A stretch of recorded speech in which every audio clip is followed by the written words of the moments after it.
Sexy. Brandon's always hot. All right. No, my dad gets more action than I do, apparently. That's making me open. That's making the roll out.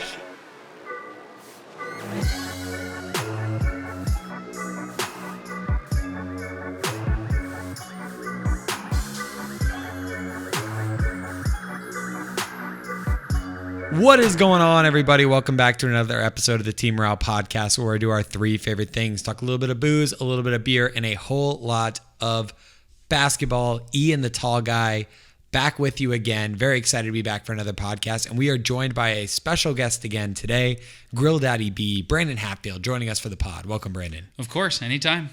Grill Daddy B. What a great nickname for him. It's been a while. My grill at home is really crapped out, so the grilling has really hit a wall, and I think I might just have to pony up and somehow get a new barbecue. Anybody that any barbecue places that want to be a sponsor on the Team Morale Podcast, Grill Daddy B, send something their way. Preferably Weber grills; they're the best. Per usual, we're gonna have to make shirts. Shirts are coming. All sorts of shirts. I wear my Team Morale shirt. Team Morale shirts are great. Shirts. We will be coming out with another batch. We'll put them out on our socials. They are up for purchase. We're going to have to come out with some Grill Daddy B shirts. But before we do shirts, we've got a ton of stuff in the works here over at Team Morale. But we have our first trivia podcast today. Yay! Very excited. Yeah. Love trivia. So I have come up, and this will be a running thing on the podcast for probably a few months, I would guess. Every once in a while, we'll sprinkle these in. I have come up with my best players to ever wear each number. So, like, for example, Kevin Durant wore number 35, right? The best player to ever wear that number. I have each person in a runner-up. This is my personal list. I have cross-referenced about 4 to 5 different sites. I've even rented a book about it. I have a lot. So no Mavs bias? So no Mavs bias. I have a decent amount on here. Let's be honest. If you're not named Dirk, you're not on this list.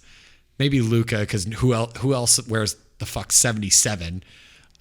So keep that in mind. When we get to 77, we'll know who to guess. When in doubt, I'm just going to go Rodman. I think he had a bunch of numbers. So I'm just going to, when in doubt, that's going to be my guess. So they don't know my list. I know my list. And we're just going to do a little trivia today. Today we are going number 0 through number 9. So we'll break down my, quote, top 10, 0 through 9. And next episode we'll do 10 through 19 or whatever.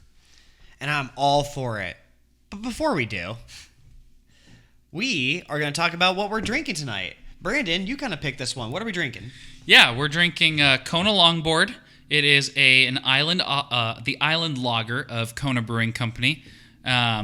Very solid beer on its own. Another great thing, highly recommend. We just had St. Patrick's Day a few weeks ago, or I guess a month ago. I've lost track of time. A very great tan of the black and tan Irish beer tradition.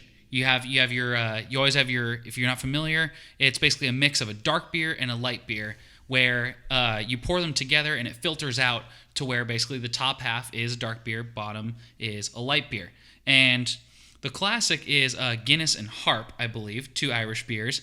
But a very solid Harp is one of the most plain beers I've ever had. So if you want to spice it up a little bit, you can make it a weird Hawaiian-Irish black and tan, or however, I don't know, I've come up with some nickname for it. Guinness and Kona Longboard, a very solid black and tan. Yeah, it's like the Americanized version of the black and tan is when you toss some Kona Longboard in it. So a little history about it. This is straight off their website. The Kona Brewing Company was founded by father and son team. Oh, I'm gonna butcher this. Cameron Healy and Spoon Kalsa.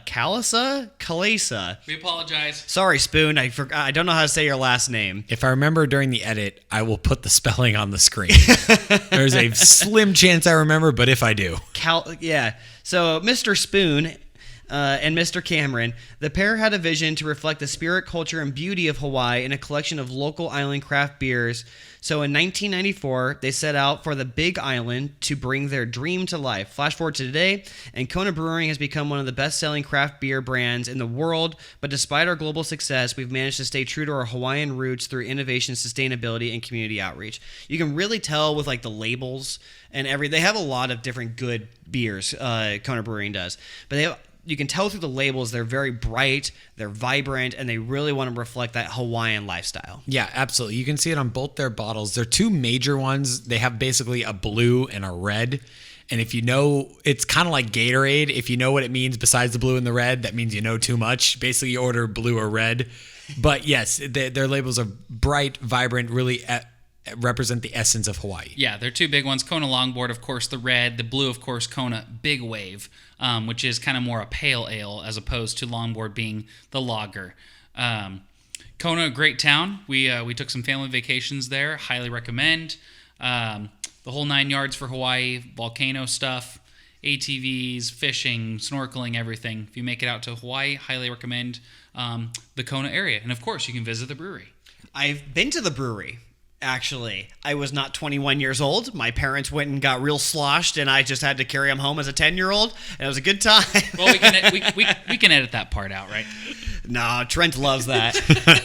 Sorry, Mom. Shout if you're out hearing Trent. That. No, but I do remember going to the brewery. It's very cool. It's one of those subtle breweries, a little bit like a restaurant, and it's really cool inside. Obviously, they have the whole selection of all their own stuff. But yeah, if you're going to Hawaii, go and check out the Kona Brewery. It's actually a pretty good time. Yeah, absolutely. Yeah, I could chill on the beach and have these. It's a very beach beer. It is a beach beer. It's a beachy beer for sure. Let's dive into my list here because I'm kind of excited to share it. Do it. Starting at number 0. Any names jump off the page to you of players that have worn number 0? Mitch, I can see your face. You're already wrong. So I was going to say, I know for a fact that you're not going to give me my guy on number 0. For those of you who don't know, Damian Lillard wears number 0. If you're a first-time listener, I am a big-time Blazer fan, and I just love and support everything that Damian Lillard does. But I knew that you weren't going to pick him. My guess is Russell Westbrook. That would be correct. Russell Westbrook. And the reason I gave it to him over Damian Lillard is Westbrook has been to a finals and has an MVP. Oh, good. I'm glad they got back to a finals. And has an MVP and averaged a triple-double. Look, obviously Russell Westbrook is really good. I personally think that Dame helps your team win more, but whatever, we can give it to Russell Westbrook. I love how the first time Russ, it was like, oh my gosh, they made such a big deal. He averaged a triple-double for the season, oh my gosh. And then literally just the next season later, he's pretty much done it since. It's just like, oh, another year he averaged a triple-double. It's like we made such a big deal out of it the first time, then right after it was just like, It's weird how much fatigue people have about stuff like that. It's like, yeah, he got the triple-double and he's the first guy to do it since Oscar Robertson. And it was a huge deal. I remember that year, I was a huge supporter of Russell Westbrook winning the MVP that year. I didn't care that they were the 5th seed or 6th seed or whatever it was. I was like, Kevin Durant left. He balled the hell out this year. He averaged a 30-point triple-double. He absolutely deserves MVP. And he's kind of been doing the same thing ever since, and people have just kind of gotten tired of it, which is really weird. Yeah, it's tired, it's fatigue. It's also his efficiency has gone down pretty dramatically since that year. That year he averaged a triple-double with 30 points relatively efficiently. Now his efficiency has gone down, but again, I give him the nod over Damian Lillard because of the fact that he has an MVP. He has he's been to the finals. Damian Lillard, great player. Not a knock on him at all. It sucks that they're rivals, but one of them has an MVP and is going to be a first ballot Hall of Famer. Damian Lillard is a Hall of Famer, but doesn't have that MVP kind of oomph to his resume. If I'm being totally neutral, Russell Westbrook definitely has a better resume. You put the two resumes out there just side by side. One is certainly better than the other with a finals appearance and with an MVP. But I'm sticking with my guy, Damian Lillard. I would still pick him over Russell Westbrook any day of the week. It's because everyone's gone to sleep by the time Dame's games start, right? It's because it's on the West Coast thing. Everyone goes to sleep, so they don't see him putting up these MVP. They don't get to see. It's damn right, Brandon. It's almost as wish they had this. I mean, we're all West Coast guys, but it's hilarious.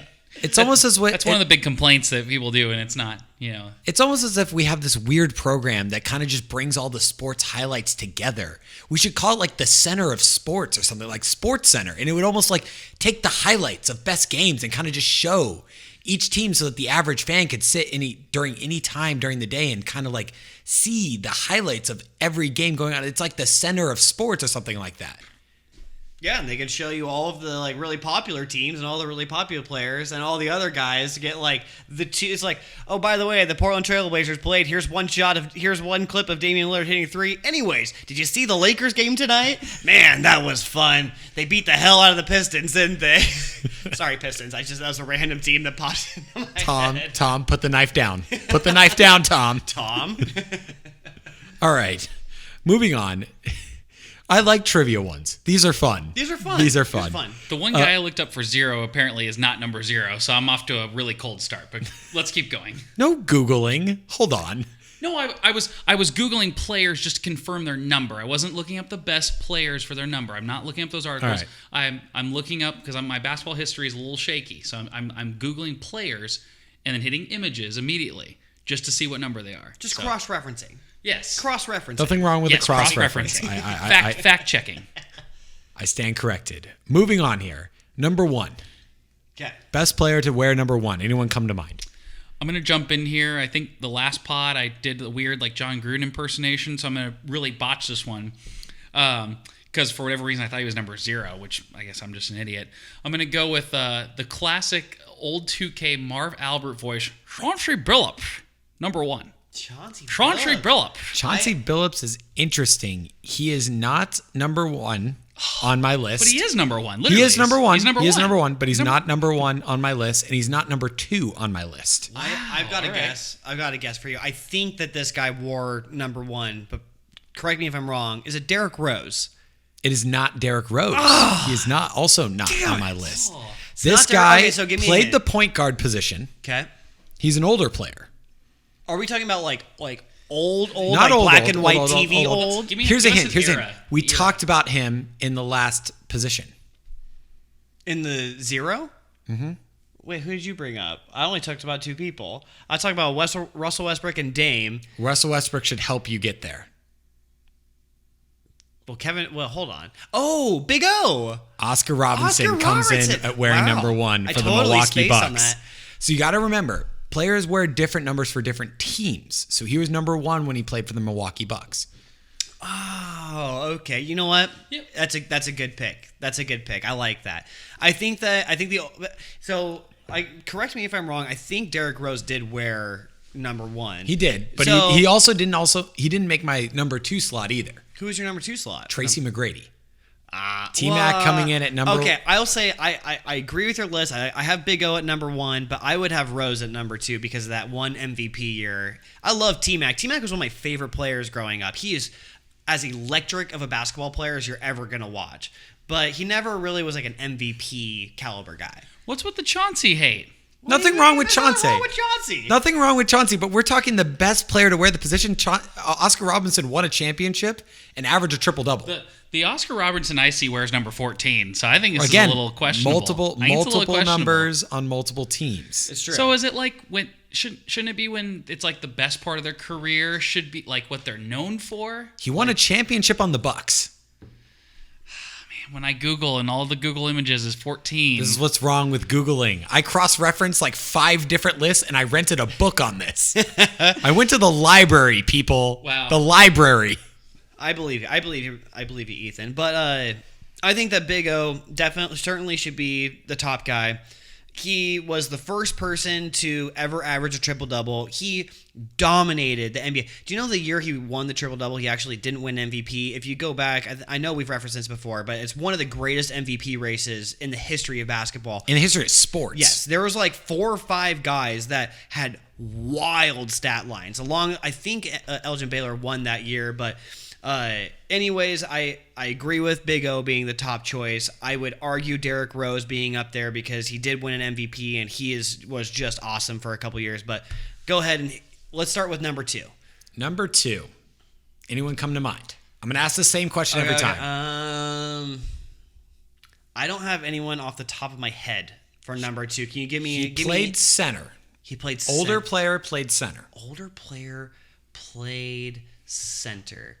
You don't see, you know what's funny is you don't see a lot of like centers wearing low numbers, right? It's like I always think of centers in like the 30s or the 50s or something like that. So an older player who was a center. Do you have any guesses? I've looked up 3 big men of their to check their numbers, and they've all been number 5. So I'm stuck on number. I have good guesses for number 5, but number 2, I'm striking out right now. Okay, give me one more hint. Give me another hint. Played for the Philadelphia 76ers.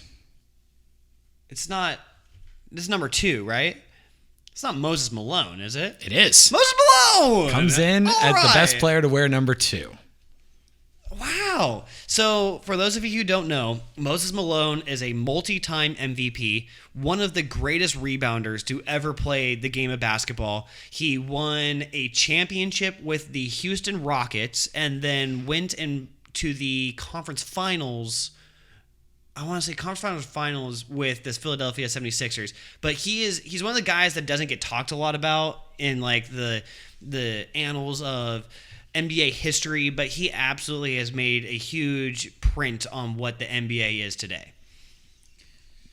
I think for the trivia, I'm gonna have to play stats guy. Looking at those stuff, I'm glad you know them by heart. An NBA champion, an MVP, or Finals MVP, 3-time league MVP, 12-time All-Star, 4-time first team.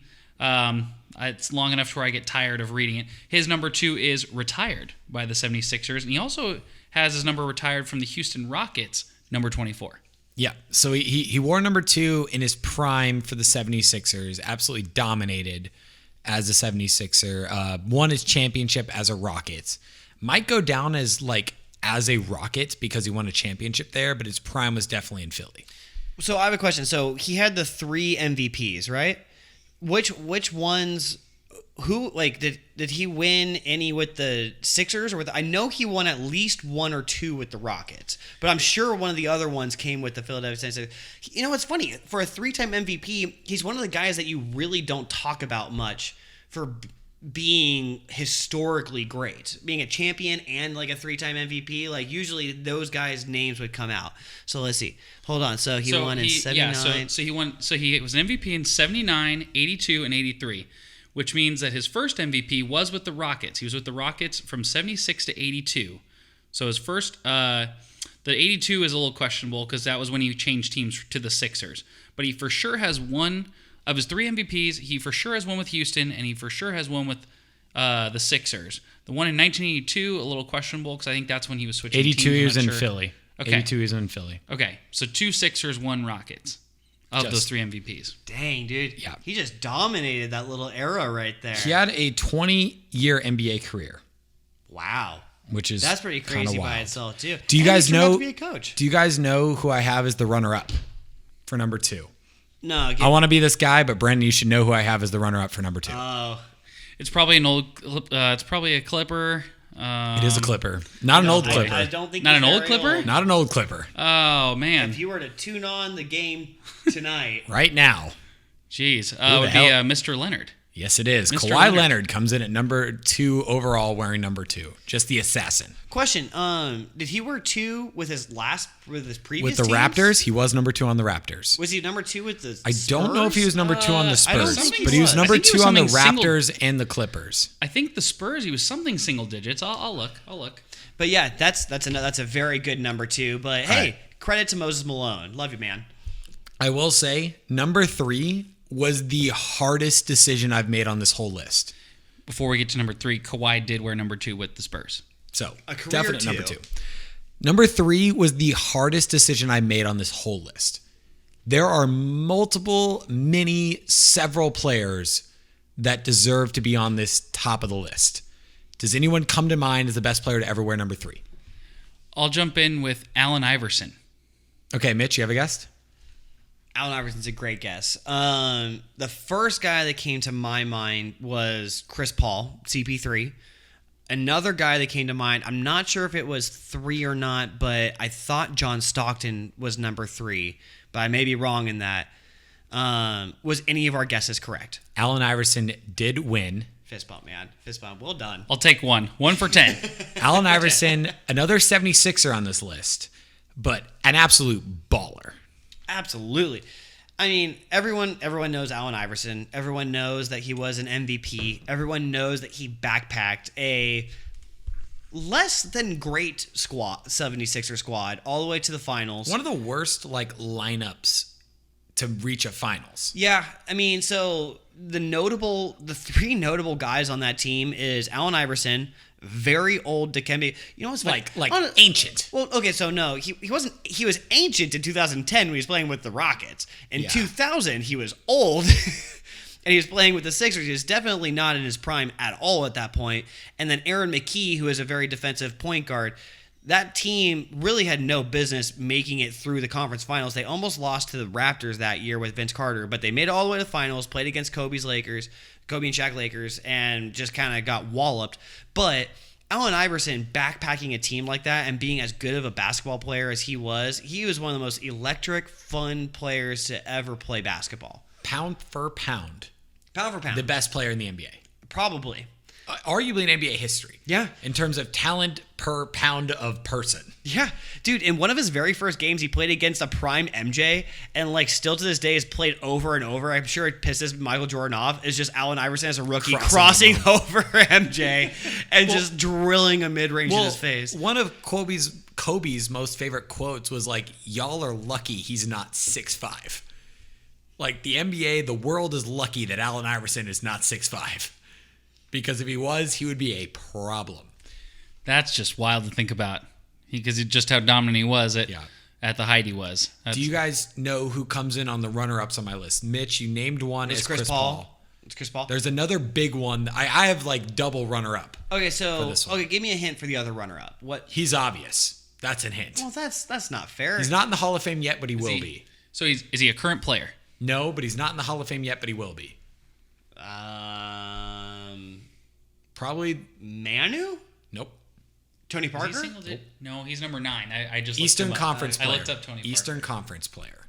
Can you give me a position? Is it a point Shooting guard? guard. Is it a shooting guard from the East? Reggie wasn't a Dwayne Wade. Dwayne Wade. Oh, Dwayne Wade. So between Allen Iverson, Chris Paul, and Dwayne Wade, I had a real tough decision on my hands here with number 3. That's a solid number 3. I went with Allen Iverson. A lot of the sites I saw in the book I read had Dwayne Wade, but I also hate Dwayne Wade. So yeah, you being the Dirk fan. So I guess there's a little bit of bias here. It was Mitch last episode with LaMelo Ball, a rookie, and it's Ethan Dwayne Wade. Everyone picks their. Hey, everyone has their bias, and that's totally fine. I do think that going with AI is the better pick. As much as I love Dwayne Wade, top 3 shooting guard of all time, Allen Iverson was so influential to the game of basketball, got an MVP, made it to the finals as the number 1 guy. I don't know if Dwayne Wade ever really won a championship as the number 1 guy. So I'm good with your pick. Okay. So moving on to number 4. This one is a little bit more of a deep dive. Brandon, you might struggle with this one. Mitch, we'll see. Yeah, I had a crap load of number 5s, so I'm ready for the next one. But not number 4. 5 was another difficult one. 4, we had to do a little bit of a deep dive here. So I'm just gonna sit my Kona Longboard and let Mitch take over. Mitch, I'm gonna turn to you. Does anyone come to mind at number 4? I can look up numbers if need be. I'm looking at his bio. There's not a lot of guys that just pop into my head. If it makes you feel better, neither did I. With the number 4, I might be totally off base here, but I vaguely remember. I'm not great with numbers, by the way, so I'm not an accountant by any means. I think Harden on the Thunder was a number 4, but I might be wrong about that. It's not on my list. Okay. I'm going to need a hint. At least give me an era of some sort. His career lasted from 1950 to 1964, and he played power forward. It's not Bill Russell, is it? It's not Bill Russell. He is number 6. I looked it up. Okay. He played his last year, he played for the 76ers.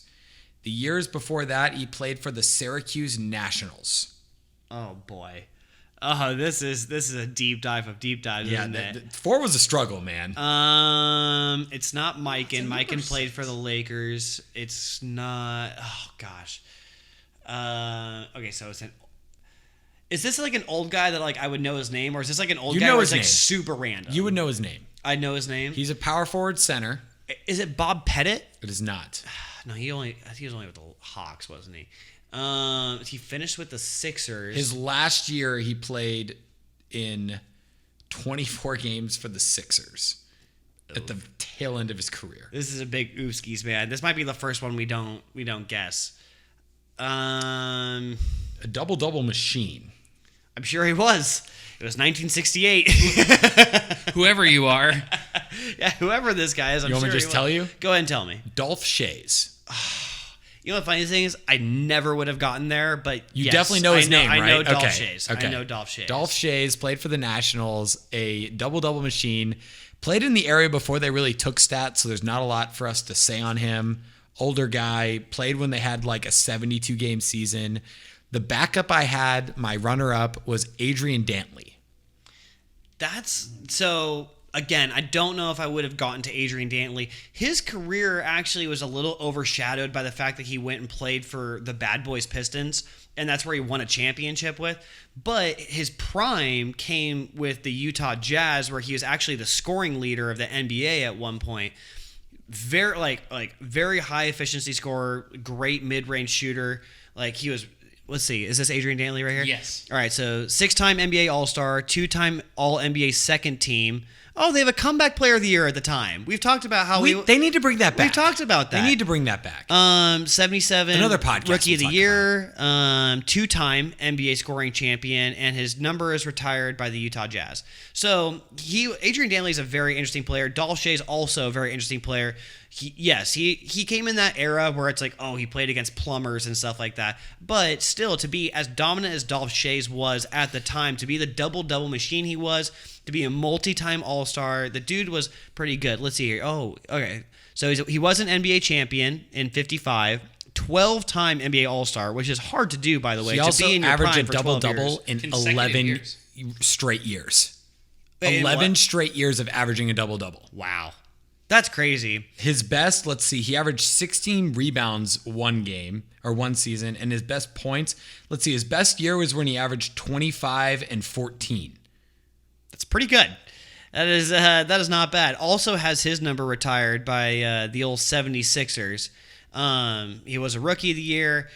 He was one of those guys that was just like longevity was just awesome for a long time. And his career statistics on here, it looks like somewhere in the 18.3 points a game and over 12 boards a game. Very For impressive. a career. Very For his impressive. entire career was like literally a double-double machine. Yeah, Inducted absolutely. into the Basketball Hall of Fame.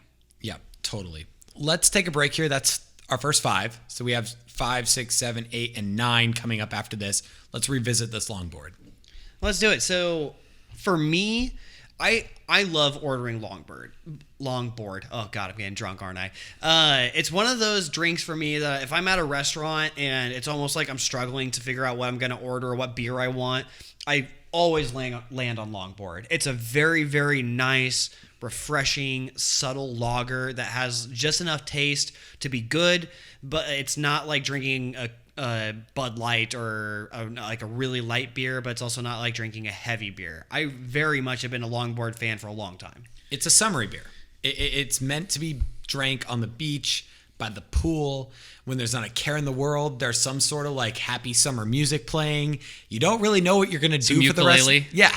You don't really know what you're going to do for the rest of the day, but who cares? It's vacation time. That's longboard season.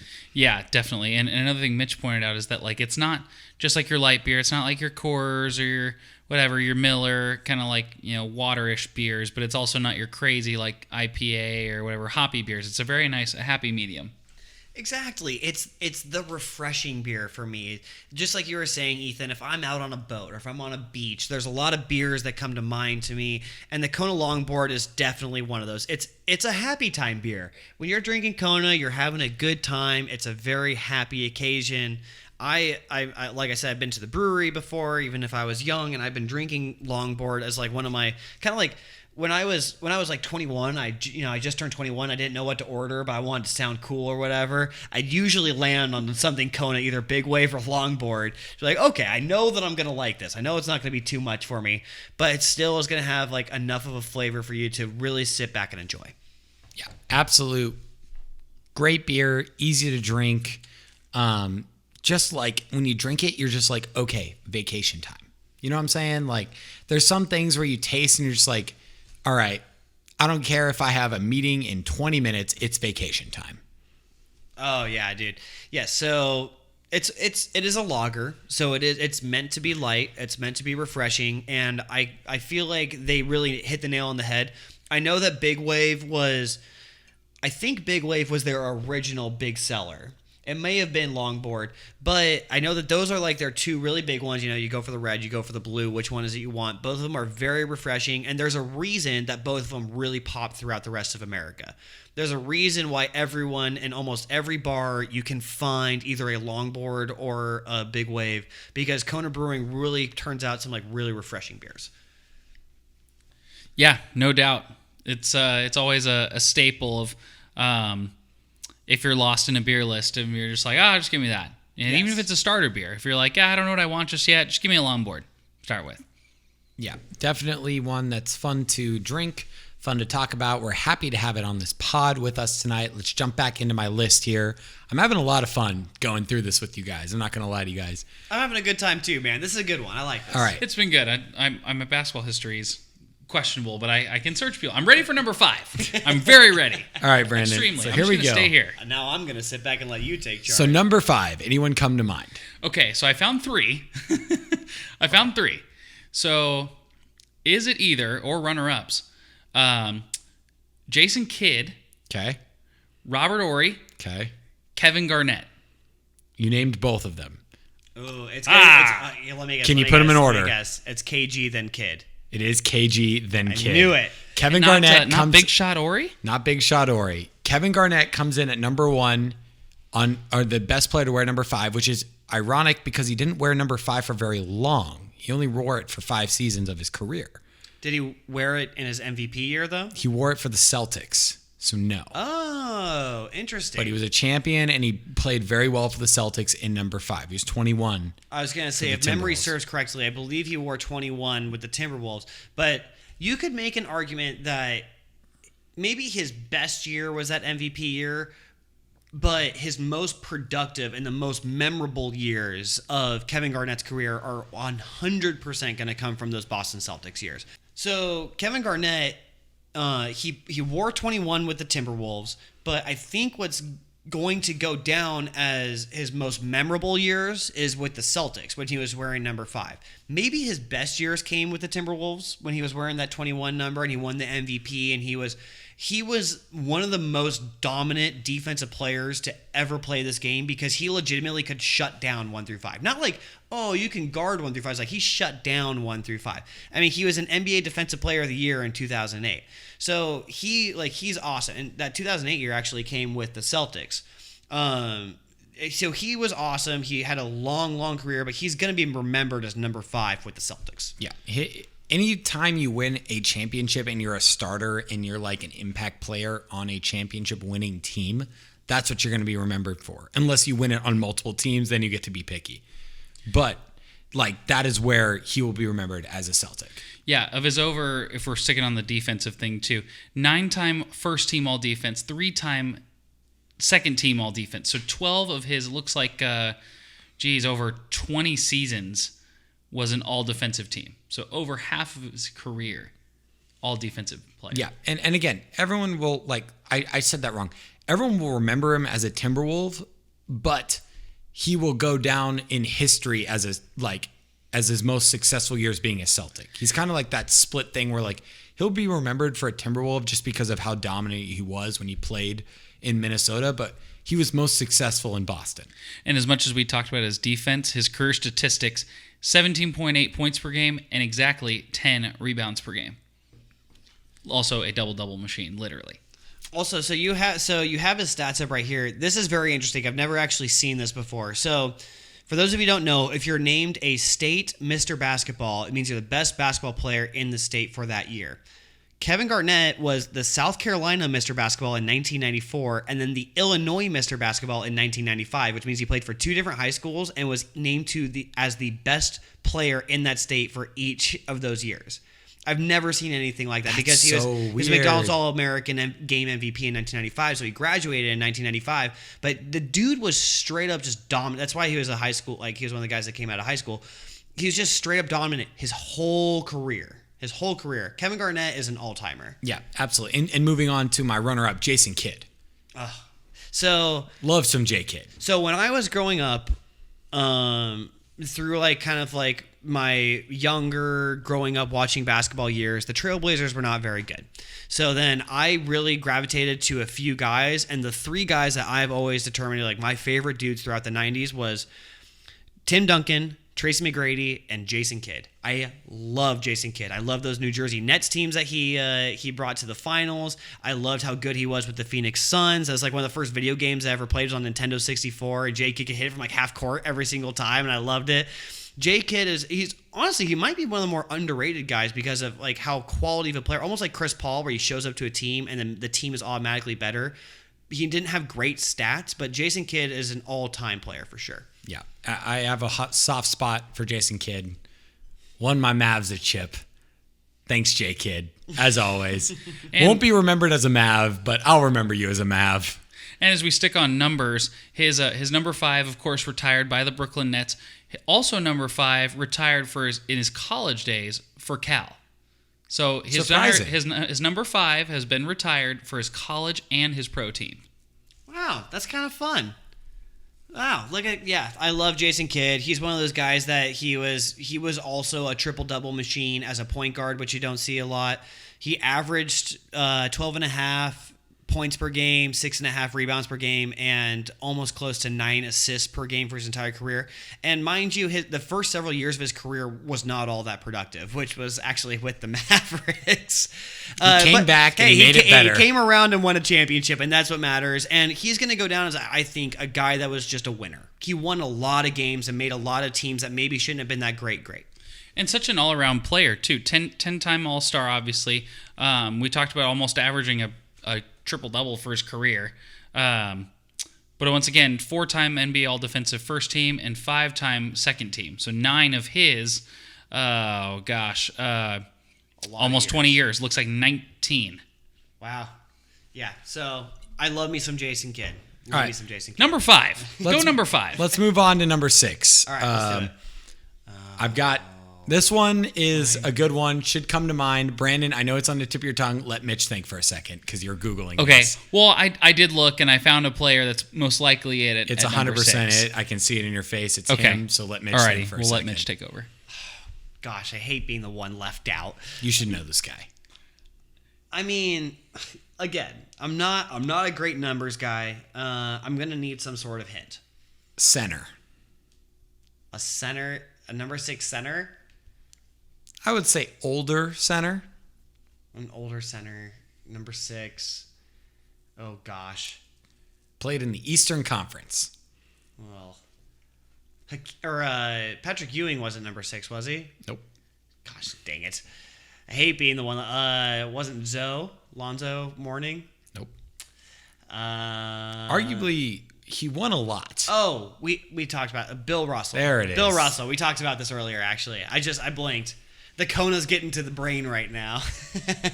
Bill Russell coming in as the best player to wear number 6. Not much to say here. It's not even a question.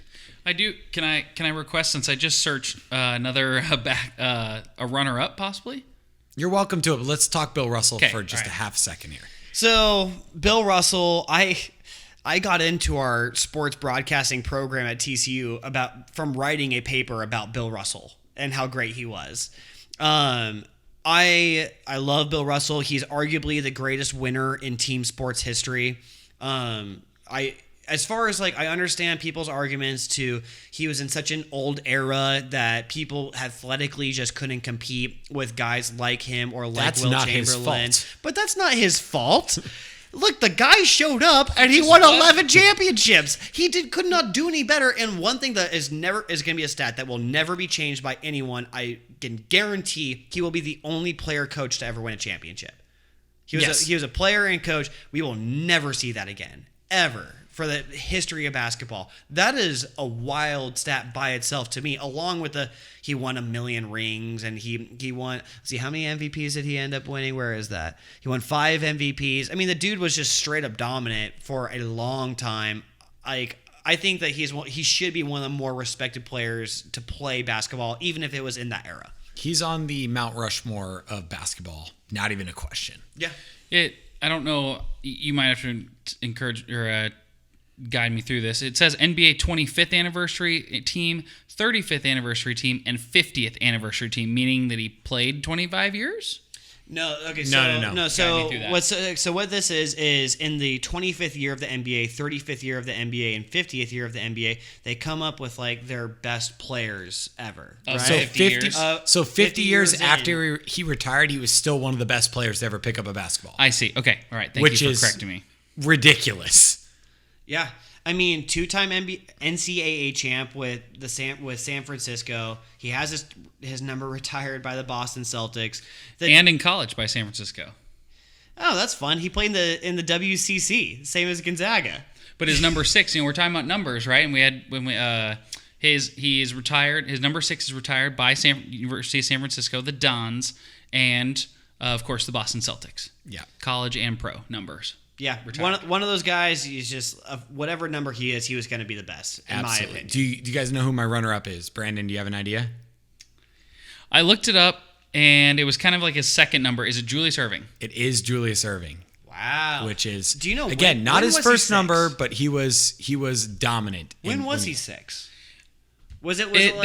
So on my Google Images, it shows pictures of him as 32 and 6, both for the Sixers. Yeah, he kind of switched. And my numbers. Googling is just I Google the name and I see the image of what number he is. I'm not Googling best number 6. You're Googling a guy to see if the name correlates. Yes. Yes. Yes. Yeah. No, I'm with you. It was towards the latter half of his career. He wore number 6. He started his career as 32. He moved on to 6 towards the end. All right. Well, that's fair. I mean, there's a 32 and a 6 right here. Yeah. Dr. J is pretty damn good at basketball, so if you want to put him at 6, I'm gonna live with it. But Bill Russell needs to be the first guy. Yeah, not even a question. Let's move on to number 7. So for a reference here, we've had 3 Celtics. We've had an Oklahoma City Thunder, and then we've had a Milwaukee Bucks. We've had 3 76ers and 2 Celtics. So kind of a decent amount of repetition here. Yeah. Right. Well, a lot of these older teams, you weren't allowed to have a number over 5 and 5 on the hands for the referees. So the 0 through 9 was very, very popular for a long time with the older numbers. All right. Well, we're moving on to number 7. So who do you have that comes in at number 1 and number 7, if anyone comes to mind? Well, I have one guy that comes to mind, and I can guarantee that he's not the number 1 guy on your list. But I'm going to give him a shout-out because I'm biased. Brandon Roy. He was number 7 at one point. I love me some Brandon Roy. Guarantee he's not the number 1 guy because I think it's an older person. Is it an older guy? It is an older guy. It's an older guy. Okay. Also, isn't Kevin Durant wearing 7 right now? He is, but he's not on my list. Okay. Good for you. Number 7s, I don't know why John Stockton keeps coming to my head. He was one of these numbers. I looked him up earlier. He was number 12. He's number 12. Well, wasn't right about that. Okay, give me a hint. So he's a shooting guard. He wore this number when he played for the Utah Jazz. Oh, for the Jazz. He's a shooting guard? Yes. You could argue he could have been a point guard. It's not Darren Williams, right? It is not. Okay. A shooting guard for the Utah. Pete Maravich. It is. Pete Maravich. Pistol Pete. Yep. Coming in at number 1 to wear the number 7. There we go. I'm glad I got there. Pistol Pete, he was one of the flashiest players of the early era when basketball was very much played with a chest pass and a good old-fashioned layup and nothing more than that. Pete Maravich kind of brought a lot of flair to the game at the time in the older days. He originally played for LSU, broke a whole ton of college records, was drafted to the New Orleans Jazz at the time. He was actually drafted by the Atlanta Hawks. Oh, yes. And then went to the New Orleans Jazz, and then was there Utah. when they went to Utah. Yes. So majority of his career was actually spent in New Orleans. Yes. So and he was a gunner. He was a baller. He was flashy. He was fun. Brandon, why don't you hit me with a little bit of his stats? Sure. His career stats, a big scorer, 24 points a game. Assists 5.5, rebounds just a little over 4. The big thing I noticed, since of course we're talking numbers, I'm going to be the number guy, I guess, since that's a big part of the episode. He has, it looks like 3 different numbers retired throughout his levels of basketball. His number 23 is retired by LSU. But in the NBA, his number 7, of course, retired by the Utah Jazz and the New Orleans Pelicans. Also, number 44, retired by the Atlanta Hawks. Yep, he played a lot of three numbers. different numbers throughout his college and professional level of basketball. 3 different numbers, number 7, 23, and 44, have been retired in his name for his various teams. Yeah, played really well. Does someone come to mind for you as my runner-up? Nothing. Why don't you hit me with it? Currently plays in the NBA now. Is it Durant? It's not. Why don't you tell me? You'll guess it. Currently plays in the NBA. Number 7. He plays for your team, Mitch. What? He doesn't wear it now. Melo. Carmelo Anthony. Melo. That's funny. I still do not think of him as a 7. He's just like, in my head, he's a 00. Well, he's Or a glue guy. Glue guy Mello, right, Mitch? I wanted you. I know you didn't want to guess this one, but I wanted you to guess this one because he's on your team. Yes. Good old Carmelo Anthony. Love him. Yeah. Love him. The shooter himself. Solid guy. Definitely played well for the Knicks. That's where he wore number 7. Built a good chunk of his Hall of Fame career there. Moving on to number 8. This one's obvious. Is it Kobe Bryant? It is Kobe Bryant. Yeah, I mean, There's no really question about it. I would assume he's also going to be number 24 once we get to that point. You don't know that. We'll get there when we get there. Okay. Another great tease there. Yeah, It's another yes. great tease. We'll You've be back been all later. over the teases. yes. Kobe Bryant comes in at number 8. I'm curious. Can you tell me who? Do you have a runner-up? I do. For number 8. Just curious. Who's your runner-up? Darren Williams. Okay. So obviously, I only asked because this number 8 is young Kobe. Young Kobe. Young Kobe, who was one of the very few bench players to make an All-Star game in his second year. Won 3 different championships with Shaquille O'Neal. Number 8 is all of them. You could break his career in half between his numbers, and he would be a Hall of Famer with both numbers. Yes, he would. Which is wild. And then you could find that little middle ground between the 2 numbers where there's just a horrible teams that he was just a gunner on. But that number 8 period for his time, he was one of the most athletic, one of the most electric, fun players to watch in the history of the NBA. The dude could jump out of the frickin' gym, and that's when you really got to see like his dedication to the game, because even Shaq at the time was talking, it was like, oh, it's like too much almost. Like he's too intense. He practiced too much. He worked too hard. But it turned out to be the defining characteristic of what Kobe Bryant was. Yeah, the Mamba mentality was born in number 8, and it was refined in number 24. Very true. But the definition of the intensity, the athleticism, the things, the intangibles that got Kobe to where he was in the NBA was born in number 8. Yes, it really was. I mean, Kobe Bryant obviously is a historical legend in the game of basketball.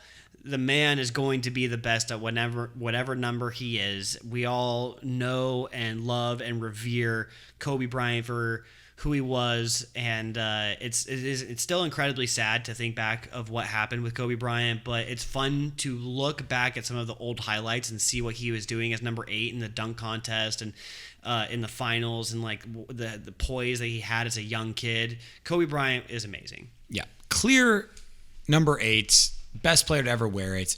Darren Williams comes in as my runner-up. Solid player. Had a 4 or 5 year stretch where he was just electric. There was a time where it was a debate between Darren Williams and Chris Paul as to who the best point guard in the NBA was. And I know a lot of people sat on the Darren Williams side. Now a lot of people sat on the Chris Paul side. But there was a brief time in NBA history where Darren Williams was arguably the best point guard in the entire league. Yeah, and there's not much to say outside of that. Like, very athletic, very good shooter, insane handles, very. We say this a lot about a lot of guys now, but played his pace. Never got flustered. The consummate point guard, you would say. Yeah, no, exactly. He definitely ran his team well. It was a good team with AK-47 Andre Karolinko, with Carlos Boozer, with Mehmet Okur. They had a lot of good pieces on that team. I think Raja Bell was on that team for a second. That was a good team, and Darren Williams highlighted it. It was the team after the John Stockton era for the Jazz. I love me some Darren Williams, but I say we move on. What's number 9? Yep, number 9. So I need a hint. all right, Just start with a hint. power forward. Power forward. It's not Karl Malone, right? It is not. Okay. Number 9. Do you have an era for? Is it like now? It is not now. He played in the Eastern Conference. It's not Kevin McHale, is it? It is not. His career lasted from 1955 to 1965. Is this one Pettit? It is Pettit. It is Pettit? Hot damn. It is Bob. Hot damn. Great call. Great call. I'll be honest with you. I've been playing a lot with the Hawks all-time team in 2K, and Bob Pettit is electric in 2K. Guy's nuts. He is so good in 2K. Bob Pettit was one of the original big guys that could shoot from outside, because a lot of the guys that you see from that 50s, 60s, early 70s era, the big dudes, they dominated inside a lot. Pettit was one of the first guys that could really stretch it from the same part of the court that point guards at the time were shooting, was basically top of the key, maybe a little less than that. But Pettit was a bit of you see a lot of big guys shooting now. He was one of the trailblazers in that category. Yeah. One of the weirdest stats, I'm looking at his numbers right now, he averaged over 12 free throws a game one year. The OG James Harden. That is wild. He only he manipulated. He's able to get the calls. He only got the refs averaged to give him the calls. He only averaged less than 10 4 times in his 12-year career. The guy shot a lot of free throws. When you're that big, the other guy's got to hack you, right? Other stats I see: 26 points a game, over 16 boards a game, 24 and 16 for your career. And, of course, being on the number thing, 2 different numbers in college for LSU, number 50. The Atlanta Hawks, of course, number 9. Yeah. 2-time MVP, 1-time NBA champ. Bob Pettit is another guy I would put in the category of Moses Malone, who we were talking about earlier. Does not get talked about a whole lot, but definitely left his imprint on the game and is one of the big historical figures of the game. Honestly, might be the greatest player to ever put on a Hawks uniform. Yeah, he's definitely up there. My runner-up is definitely interesting. It's definitely someone who made his impact on the game, made his impact on a team, goes down as one of the all-time greats for the team he played for. If I give you the team, it'll give it away, so I don't want to do it right off the bat. I want you to kind of think about it and guess. We're still on 9, right? We're still on 9. Okay. We're on 9. He's a point guard. He's a point guard. Can you give me East-West? West. He's a Western point guard, one of the best players. Retired about, I would say, 3-4 years ago. Oh. Was Nash 9? It was not Nash. Oh, dang it. He was 13. He's 13? Okay. In the West, war number 9, one of the best. Tony Parker. It is Tony Parker. We mentioned this earlier, actually. It I is guess, Tony, you said Parker. it was 9. Tony Parker, another guy who, at a given period of the NBA, Tim Duncan was starting to hit his decline. Tony Parker was just hitting his prime, and he actually was carrying the Spurs, like a championship version of the Spurs, there for a good period of time, and he was considered to be the best point guard in the entire NBA for a little bit. It wasn't Frenchman. a long time. The French guy. Frenchie Magoo. I love me some Tony Parker. Again, I was a huge Tim Duncan fan, so I watched a lot of Spurs games growing up. And Tony Parker, to me, seemed like he was a dude that made the most of the talent that he had by the 10th degree. Yeah, the little he was the king of that spin move. And if you watch Tony Parker, you know exactly what I'm talking about. He drives down the lane, does this quick little spin and flip kind of at the same time. You're just like, how did he even get it up? He can't even see the basket, but his timing was just impeccable. He also had, so one of the spin moves that he used is at the top of the key, he would, this might be too technical, but he uses his right foot to step in front of the guy, takes a dribble in front, and then grabs the ball as he's on his wrong foot, and spins away with the wrong pivot foot, and it really is like I've never seen anyone else use this particular move outside of Tony Parker, but it's kind of unstoppable. Like if you could figure out this, like you use your right foot, step in front of the guy, dribble with your right hand, and then spin off of that right foot. It's such an awkward move to pull off, but it is beautiful to watch. It's so wrong, it's right. Yes. And that's a lot of the stuff he did. His floater, he has one of the best floaters in the history of the game. Like he could hit that over all of these big old 7-footers that were dominating in the early 2000s. Tony Parker, man, I've been saying this a lot, but I love me some Tony Parker. He was an absolute joy to watch in my early basketball watching years. Of course, 4-time champ, 6-time All-Star, 3-time NBA second team. All rookie first team, of course, number 9, retired by the Spurs. I also want to point out Bob Pettit still kicking at the ripe old age of 88. Oh, Good for Bob yeah, Pettit. good old Bobby sticking Good for around. Bob Pettit. So Tony Parker, 15.5 points, just a little under 6 assists a game as well. Yeah, I mean, just a bunch of legends we listed down Is he the today. best French basketball player of all time? Yes, I would say yes. yes. There's because not a you're- lot of competition. I was gonna say, well. Teammate Boris Diaw? Well, Gobert I was might gonna rival say it. the one competing factor really would be Gobert, and with his defensive players of the year. But I think because I of would the take team success you Parker got with over Parker, Gobert. but only barely. Yeah. I think only barely.